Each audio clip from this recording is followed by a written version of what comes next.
From Kansas State University, this is Agriculture Today. Eric Atkinson with you. Ahead today, a look at nitrogen applications for corn. K-State's Dorivar Ruiz-Diaz. We'll talk about applying anhydrous ammonia ahead of corn planting, what can be done to make that work at this late date, and he'll discuss adding nitrogen to the starter fertilizer package for corn. This week's Cattle Chat podcast from the Beef Cattle Institute at K-State covers two subjects: how colostrum management at calving influences the long-term performance of the calf, and antibiotic use in feedlot cattle health. Featured K-State's Brad White, Bob Larson, Dustin Pendell, and a special guest from Australia, Tony Batterham. Further ahead, with Stop, Look, and Listen, K-State's Gus Vanderhoeven, plus more here on Agriculture Today. Agricultural producers, landowners, and creditors, you have a partner in your legal and financial needs. Kansas Agricultural Mediation Services offers reliable, trusted information and guidance. Whether you need advice for ag credit concerns or are transitioning your operation to the next owner, Kansas Agricultural Mediation Services can assist you in making sound decisions for your business. To learn more, call 800-321-3276 or visit us online.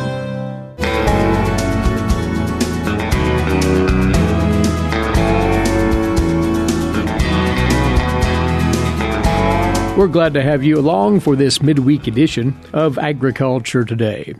Because of the challenges before you corn growers so far this spring, one of the hang-ups has been getting that pre-plant nitrogen fertilizer applied. There are several options here that you can consider, and we've brought back by crop nutrient specialist Dorivar Ruiz-Diaz of K-State Research and Extension to walk through some of these with us today. Dorivar, let's begin with the anhydrous ammonia application onto corn ground in the fall most years. However, that was delayed by wet conditions, and that continues to this day, actually, for a lot of producers. Yes, Eric, that's been one of the challenges during last fall and now the early spring. Soil conditions, saturated soils, basically not allowing for anhydrous application in many fields across Kansas. I think there's some situations now that we are getting to the point that we have opportunities for anhydrous application. So one of the questions usually is, as we're getting very close to planting dates for corn, how close we can do anhydrous application and be safe in terms of avoiding any potential seedling damage from anhydrous applications. And there are a few things that we can do here, and we have to keep in mind to obviously make sure we don't damage that corn seedling, and again, still take advantage of the anhydrous application this spring, even with this late application in the spring. We might talk about what happens with anhy when it's put into the ground, the reactions that leads to this interval that's preferred between application and corn seeding. Yes, there's really a couple of things that we have to keep in mind when we are doing anhydrous application, injecting to the soil. We have a chemical process that happens, and essentially the conversion of anhydrous ammonia, NH3 to NH4 ammonium. That is something that happens, a process that is driven largely by soil moisture. So soil moisture is a good thing to basically push this process.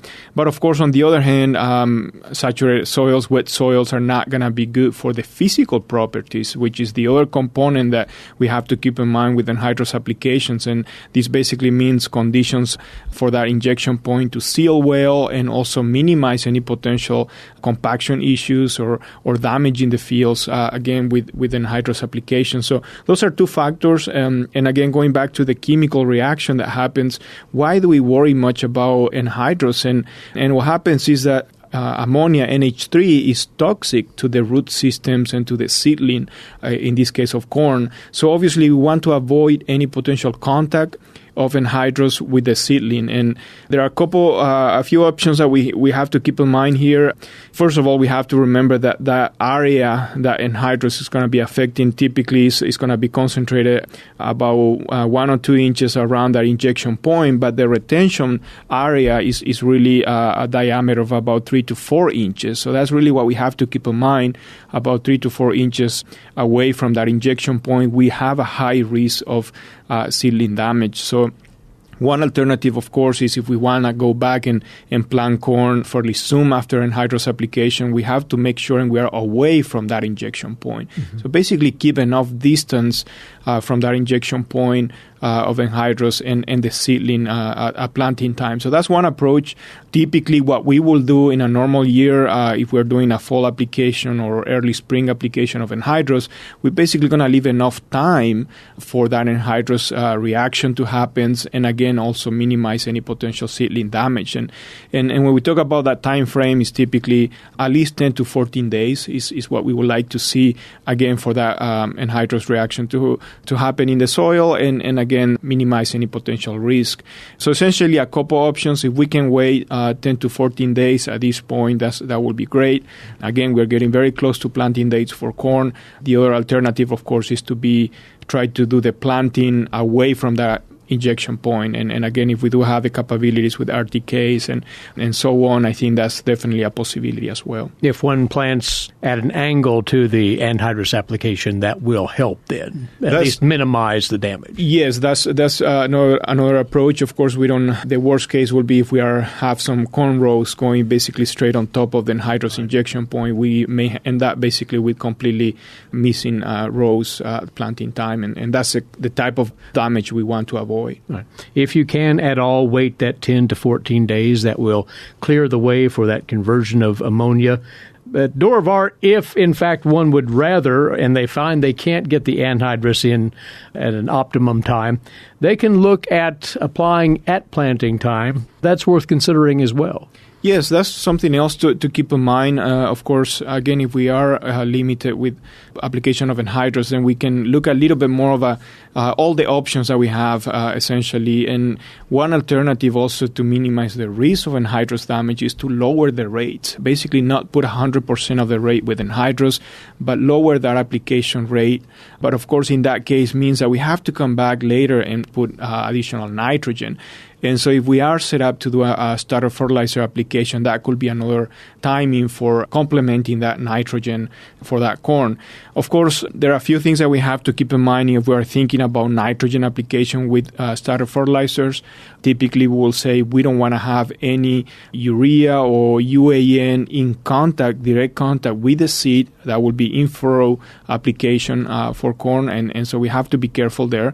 If we are putting some sort of a blend of fertilizer, typically we say in a 30-inch row spacing in an in-furrow application, we can put up to about 8 pounds of nitrogen. And again, in this case, we're really talking about the concern about salt damage. But again, if we want to put higher rates, essentially we are not able to put with the seed pop-up in furrow. So we have to look at different placement for that starter fertilizer. A couple options that we've done a lot of work at K-State and shows pretty good results is basically doing applications on a traditional 2x2, but also the surface dribble application, and basically some call this 2x0, basically dribbling nitrogen basically on the side of the row at planting time. Also showing very similar results to 2x2. And the advantage of these two options is that we are basically away from that seed and the seedling, so we will not typically see any damage from this type of application, even with very high rates of nitrogen. And we've done some applications as high as 150 pounds of nitrogen using UAN, and again, without any issues. The key here, of course, is that we have to make sure we don't have any contact with the seed. In many cases, for example, in the 2x2 applications, we think we have a distance of about 2 inches, but that distance may be actually less. And at some point, we may have actually some nitrogen getting in contact with the seed. So we want to make sure we keep that distance. I know many producers that will maybe move about 3 inches away from the row just to be safer, and those are excellent alternatives. Again, we can put high rates, essentially 100% of the nitrogen rate, as long as we don't have any contact with the seed. There are also some other advantages advantages with this application method, especially for those doing no-till system with heavy residue, taking advantage of the cleaner area around the planting row. We minimize any potential tie-up, and we basically injecting or dribbling that nitrogen directly in contact with the soil. So there are several benefits of this approach. Of course, one of the challenges is that we are also dealing with higher rates of fertilizer in this case, so that means maybe a little more time at planting time, dealing with the fertilizer, a little bit of the logistics there. But again, if we are willing to do that, it's an excellent option to complement nitrogen if we decide to maybe lower the rates for anhydrous application. And it's pretty obvious here, but mechanically speaking, a producer needs to be fully sure that their equipment is up to speed with the accuracy of that placement in either case. Yes, that's, I think, is the really the main point that we have to emphasize here, is that make sure we have enough distance from the seed. Like I say, typically we don't need a lot of soil between the seed and the fertilizer, but we need to have at least about 2 inches away from that seed. And if we can make sure of that, again, application rates are pretty flexible for nitrogen in that situation. And again, many producers actually are pretty happy with that approach. So through good management, Dorivar, in closing, producers can accomplish that nitrogen application either through the anhydrous option, if in fact they can get after that fairly quickly, or with the planting time application as well. Absolutely. We have some good options here. And again, I think we have to keep in mind all the opportunities that we may have for nitrogen application. We have to keep in mind that we don't need a lot of nitrogen also early in the season. So we always have the option also of doing citrus later in the season. And that's something that many producers do, and it could be a very efficient approach as well for nitrogen. Well, work out your alternatives here, producers. And by the way, there is a pair of articles on these topics on soil and plant considerations for late applications of anhydrous ammonia, and placement and rate considerations for N applications with starter fertilizer for corn, once again, in the Agronomy E-Update newsletter dated this past Friday, April the 5th. Have a look at that at agronomy.ksu.edu. Dorivar, we'll have you back soon. Thank you for coming over. Thank you. That from Dorivar Ruiz-Diaz. He's a nutrient management specialist with K-State Research and Extension, on some things for you corn producers to ponder as you figure out how to feed that newly planted corn stand here with your pre-plant or at planting time applications. And we're back in a moment on this Agriculture Today.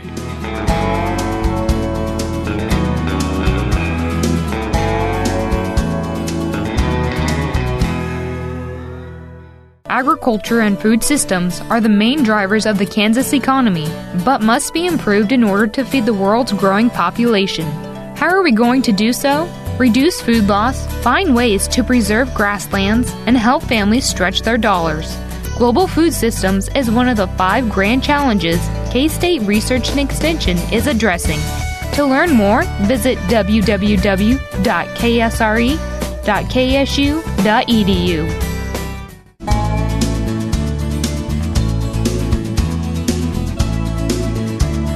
Agriculture Today continues now. The Beef Cattle Institute here at K-State has come forth with its latest Cattle Chat podcast, taking on current topics of interest to you cattle producers.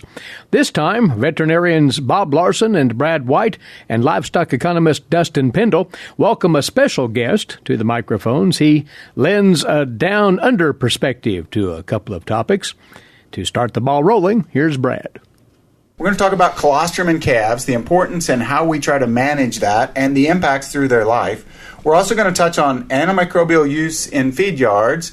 But before we go into that, I want to really welcome, and we're happy to have Tony Batterham here, who's a veterinarian from Australia, does consulting, and also works and is on the board with the Australian Lot Feeders Association. So tell us a little bit about you, Tony. Well, thank you, Brad, and thanks BCI for having me. A really great pleasure to be here. As Brad said, I'm a veterinary consultant out there in Australia with mostly feedlot work.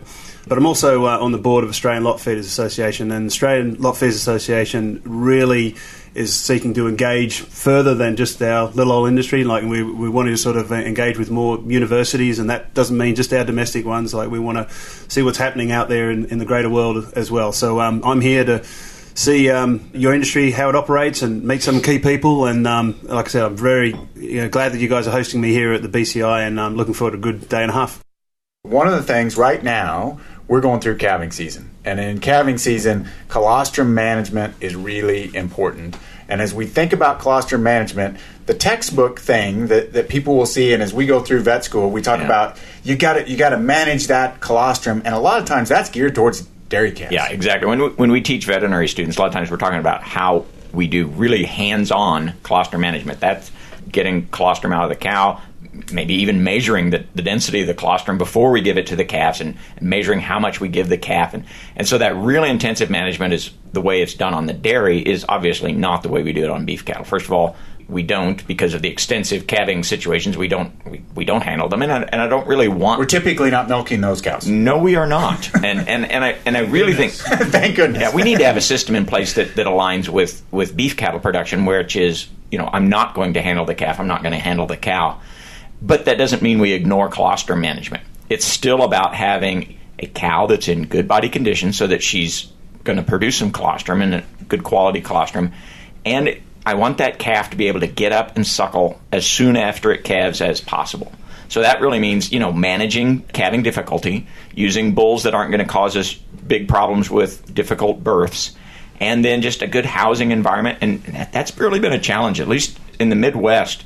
This spring, if you've been calving in the last month, it's been a challenge to set up the environment where those calves are going to get up and start suckling soon after birth. Because if they're stressed and cold and whatever, they're just not as likely to do that. Because let's make a distinction here. So colostrum is the first milk that contains a lot of antibodies or proteins that are going to be used to battle against potential pathogens. And that's only produced the first how long after the calf's born? We're really talking about that calf needs to drink that first milk during that first day. They say as many as 48 hours, but it's really the first 12 to 24 hours that they really need to get that first milk in them. And because that first milk has been being built by the cow over a period of time. Exactly. And then her next milk does not contain those same proteins, antibodies. That's a really good point, that it's different. In fact, that's why we don't even really call it milk. We call it colostrum, because it isn't milk. It is different. It is much more dense. It's got a lot more protein in it. It is a different secretion than she will make starting her second day of lactation. And that colostrum is really critical. And we're learning more and more about, even beyond antibodies, some of the other attributes of colostrum that are really important for overall health. So we're not going to catch those calves and milk out the cow and hand feed the colostrum. No, we might if we have the cow in the chute for a dystocia or a calving difficulty. But the cows that are out there on the range, we're not going to do that. But I still want to set up the system where the calves are likely, maybe not absolutely guaranteed, but likely to get a good colostral meal. Because it could impact them through their life, right, Tony? And that's what you've seen? Absolutely, and I think Bob's explained it really well, that the issue for us out there with that persistent drought has actually been the colostrum quality that we're seeing our females when for the last 2 years. And for those calves that were born in that drought and sort of being prepared probably with that sort of suboptimal, less quality colostrum, they've also been weaned early, then sort of been put onto diets that are really just to maintain them. Like in Australia, there's a lot of extensive beef production, so you're right, we're never catching those cows to even test what their colostrum quality is like. But those calves are hitting, we place our feeder cattle a bit heavier than you guys, I think, but nonetheless, they've been through that, not the greatest preparation, and when they're hitting our feed yards now and into our autumn, which is you guys know as your fall period, it's reasonable to assume that these feeder cattle that we're placing now are not as immunocompetent as we've had previous, and we're coming into our fall period, and we're expecting we're going to have some higher BRD susceptibility this period. Higher BRD because they didn't get that colostrum. We think we see the same thing, that when you're coming off of, a lot of times we'll judge it on weaning weights are down. And so, both dam and calf nutrition hasn't been as good. And then you run into some additional health problems once those calves are weaned beyond what you would typically expect. Yeah, and if the drought, is continuing, like feeder prices low enough, I think, so our producers run at that, and they place a lot of cattle a short period of time, and they've all, had this sort of less immunocompetent. So it's a perfect storm. Multiple factors leading to that, and that's why that colostrum management is so important. The other issue that we wanted to talk about, and Tony, good to have you here, because you do a lot of consulting working with feed yards, antimicrobial management. We've talked about on this podcast a couple times, and the importance of making good decisions, how we use those antimicrobials. But we know there are potentially some external influences, and you were telling us beforehand about there's some new stuff coming in Australia. Yeah, right. As again, part of Alpha extension activities is we'll pick some topics that are sort of relevant to our industry, and we'd already started down the road of antimicrobial stewardship, and we're putting out sort of guidelines and that for our members to practice good antimicrobial stewardship in their production, in their operations. But recently what we've had is out in Australia is the McDonald's policy announcement on how they're going to actually procure their product and their policy on antibiotic use. For us in Australia, that is just a nationwide effect because McDonald's at the moment sources from 30 abattoirs. There are only 30 abattoirs in Australia, so whatever they say kind of goes, And look, I'm not against the policy. The policy's actually got some good medicine, some stuff that I think would be good to practice anyway. But the key factors to it is that we're going to have to justify the use of macrolides. They're a class of antibiotics that are well known in feedlot operations. On the basis of, and that's McDonald's policy operates off the World Health Organization's list of human medically important antimicrobials. So we're going to have to justify that use. We're also going to have to do some surveillance. We're actually going to have to take some samples from our operations and send them to labs and see that we don't have antibiotic resistance, in those cultures. These things are not bad medicine, to be honest. They are good principles to sort of follow. But I guess out there in Australia, we're such a small industry in that if a big global giant like McDonald's says that this is the way they're going to operate, then we have to comply. Yeah. But I think we're going to be able to do it, and I think our industry will carry on the way it has. But we're just going to have to tighten up how it's an adjustment, and part of it's on you may not change procedures as much as you're changing some of the record keeping and how you're putting things in place. Is that correct. Yeah, but I think though that we will add that surveillance aspect in terms of we're not just going to do some postmortems now and go, oh yeah, that was a BRD. I think we're actually going to go the next level and do some laboratory work as well. So we're going to add a few things. We're going to have to tighten up some administration and stuff like that. But I, for one, I'm very interested in the surveillance of our industry to make sure we haven't got problems. Yeah, absolutely. And I think that's what all of us have talked about is we really want to make sure that we're doing things well. It's easier if you stimulate it by yourself than having somebody tell you how to modify it. And here in the U.S., there's a lot of discussion on AMRs and consumers. Do you still see that in Australia as well? Oh, yeah.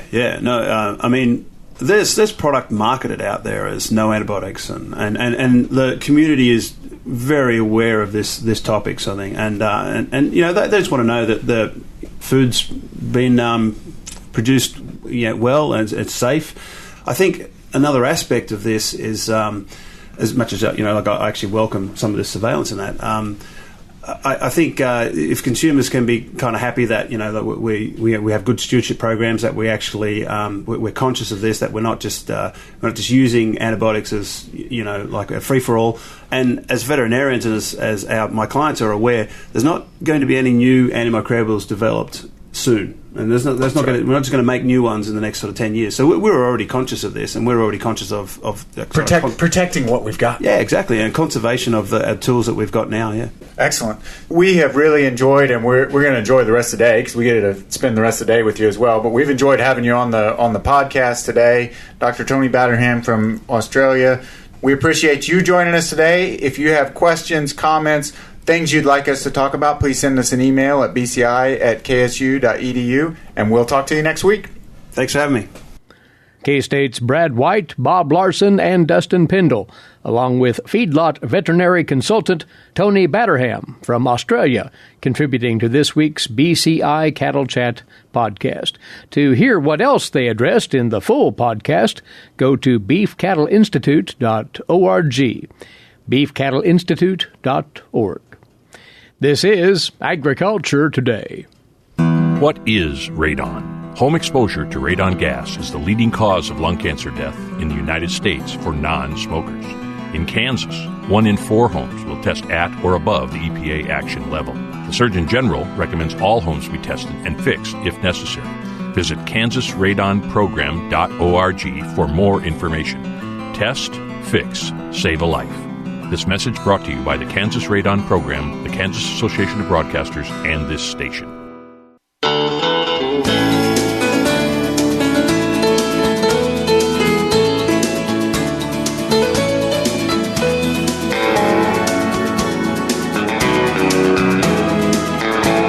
Agriculture Today continues now here on the K-State Radio Network. Eric Atkinson with you. Today's agricultural news headlines for you now, courtesy in part of DTN. House Agriculture Committee Chairman Colin Peterson said yesterday that he sees the need to help farmers with stored grain losses from the Midwest floods, but he said the notion $3 billion is needed for Midwest disaster is, in his words, baloney. Peterson met yesterday with members of the North American Agricultural Journalists, spoke about several topics on disaster aid. Peterson said inserting Midwest aid into the current disaster bill in the Senate could potentially hold up needed aid for southern farmers whose farms were hit hard by the hurricanes last year. The states of Nebraska, South Dakota, Iowa, and Missouri hit by the powerful storm in mid-March, causing rapid flooding of several rivers that are tributaries to the Missouri River. Dozens of communities flooded in those states, extensive damage. Both livestock and grain farmers suffering major financial losses. Midwest lawmakers have pushed to include that disaster aid for floods into legislation in the U.S. Senate. Now, Peterson said for farmers hit by those storms and floods, the 2018 Farm Bill deals with most of their needs already. Peterson said that 98% of those folks have crop insurance. We have the Livestock Indemnity Program. We have the Livestock Forage Program. Peterson going on to say we have all of these other programs that kick in now that we didn't used to have. The congressman did note that farmers who lost crops in grain bins should be eligible for an indemnity payment, and Congress should work to make that happen. Peterson added that farmers who lost grain in bins, though, likely could have bought a property and casualty insurance policy for stored grain, though he noted it would likely have been expensive to purchase. Farmers who lost crops have repeatedly also expressed worry that they'll have to rely on prevented planting insurance on their fields, and those prevented planting indemnities may only cover a small portion of their lost income for this year. Now, USDA's Undersecretary for Farm Production and Conservation, Bill Northey, told reporters this week that Congress is looking at a disaster bill to allow some coverage for those grain losses, though it's unclear just how that disaster coverage will look. And to help with the Midwest disaster, the Emergency Conservation Program and programs like it probably need more funding, according to Peterson. The rest of it, he says, though, is in the Farm Bill, and that's something a lot of people, in his words, don't understand. Peterson suggested Congress should finish legislation with Southern disaster aid separately and then work on a program for stored grain losses in the Midwest. Now, Senate Agriculture Committee Chairman Pat Roberts said it is common that any time there is a disaster bill, another disaster strikes. Quoting Senator Roberts, any time you do a disaster program and you try to address the problems of each state or each crop or each region, then you have another disaster or area that's been affected, and there are hard feelings in terms of we are not being covered by that bill, said Roberts. He added that time is of the essence and that Congress has to get this done. Meantime, USDA Secretary Sonny Perdue is urging lawmakers to pass that disaster bill. Here's more from Gary Crawford. As some Midwest farmers prepare for what could be another huge storm, possibly more flooding, the negotiations on a stalled supplemental disaster bill continue in Washington. In his appearance before a House Appropriations Subcommittee Tuesday, Agriculture Secretary Sonny Perdue once again called for quick action on that bill. He said, yes, USDA does have a package of emergency programs, but it doesn't contemplate utter devastation like we've seen, including the loss of grain stored on farms, as happened with the Nebraska floods. This is an area that is not statutorily approved under our safety net provisions, and that's why the disaster appropriation supplemental is so important. He said USDA officials and farmers and others need the flexibility to somehow help producers who have lost their farm stored grain because of floods and other disasters. We would love to be involved in helping the language as the disaster bill moves along to make sure that gives them the flexibility. Perdue again calling on lawmakers to lay aside politics and compromise on the issues that are keeping the disaster bill from moving along. Gary Crawford for the U.S. Department of Agriculture, Washington.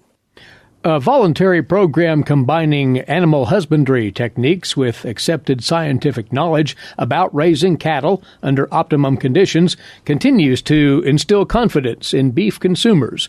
Todd Domer reports here that more ranchers, feeders, and veterinarians recently became certified through the industry initiative. Attendance was strong at 5 beef quality assurance training and certification sessions hosted by the Kansas Beef Council during the first quarter of this year. Sessions were held at Garnett, Pratt, Salina, Winfield, and Atchison. More than 500 producers were certified through these events. Producers and veterinarians attending these checkoff-funded sessions received BQA information and training relevant to the cow-calf, stocker, and feed yard segments of the industry. Specific topics covered animal husbandry best management practices, including downed animal care, humane euthanasia, and low-stress cattle handling techniques. Recent studies indicate consumers have more concerns about how animals are raised than the actual product. For those who missed the live sessions but would like to become certified, training is available online at bqa.org. Online beef quality assurance certification modules are customized to meet the needs of each industry segment, including cow-calf, stocker, feed yard, and dairy. BQA helps beef producers capture more value for their cattle. Beyond reinforcing best practices for cattle production, obtaining certification is useful in reassuring consumers they are receiving a safe, wholesome product. Dedicated use of beef quality assurance principles nationwide has been instrumental in recent successes that continue to rebuild and sustain beef demand. I'm Todd Domer. And the USDA posted its latest grain supply and demand report yesterday morning. Its projections for corn surprised some people. Once again, the USDA's Gary Crawford.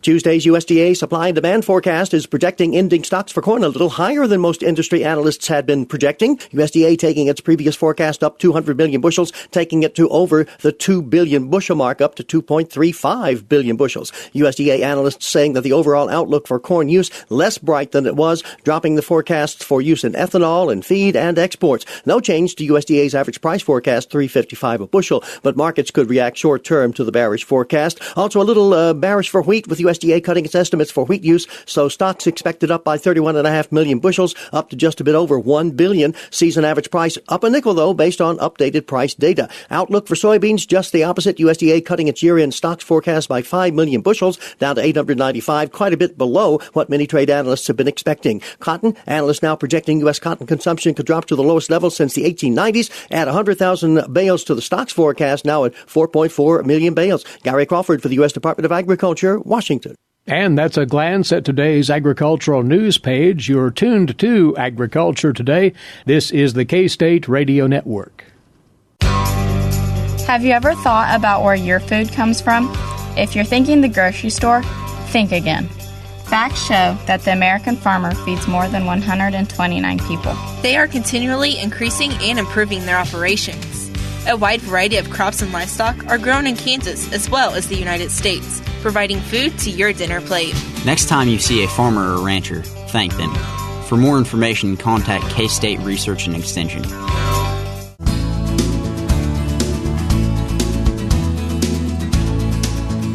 This is Agriculture Today. Stop, look, and listen. Mine will grow big and tall. I sow them wide and easy. That's Gus Vander Hoeven of Kansas State University with comment on life in rural Kansas. Boom! Each year it is different, yet each year I think of it. But hearing the sound made it even more real. The only difference was I did not hear the whoomp whoomp first, then momentarily silence, but seconds later the whoomp.